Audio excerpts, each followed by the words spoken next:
29শে March football, cricket, আমাদের প্যারা Olympic আরও বিভিন্ন ইভেন্টে যারা সাফল্য বয়ে নিয়ে এসছে আন্তর্জাতিকভাবে, আমরা সেই সকল খেলোয়াড়দেরকে সম্মাননা প্রদান করতে যাচ্ছি। মাননীয় প্রধানমন্ত্রীর উপস্থিতিতে আমাদের জাতীয় ক্রীড়াবিদ যারা রয়েছে, আমরা মোটামুটি 500 জনের একটি তালিকা করে প্রাথমিক পর্যায়ে আমরা তাদেরকে বেতন কাঠামোর ভিতরে অন্তর্ভুক্ত করতে যাব।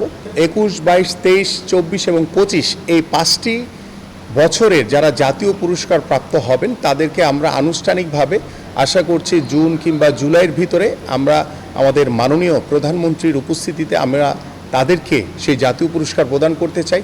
আমাদের যে জাতীয় পুরস্কার সেটা আমরা প্রতি বছরই আমরা দিয়ে তাদেরকে সেই সম্মাননাটুকু আমরা জানাতে চাই। পাশাপাশি আমাদের এই জাতীয় পুরস্কারের যে নীতিমালা রয়েছে, যেভাবে বিজ্ঞপ্তির মাধ্যমে আবেদন চাওয়া হয়, আমার কাছে মনে হয় যে এটি আমাদের যারা জাতীয় ক্রীড়াবিদ, যারা এই পদকের হকদার বা যারা এটার যোগ্য, তাদের জন্য এটি একটি বিব্রতকর অবস্থায় পড়তে হয়। কারণ তিনি যে এটা প্রাপ্য সেটা নিজেই যদি তাকে আবেদন করতে হয়, এটা অত্যন্ত আমার কাছে মনে হয়েছে একটি বিব্রতকর পরিস্থিতি।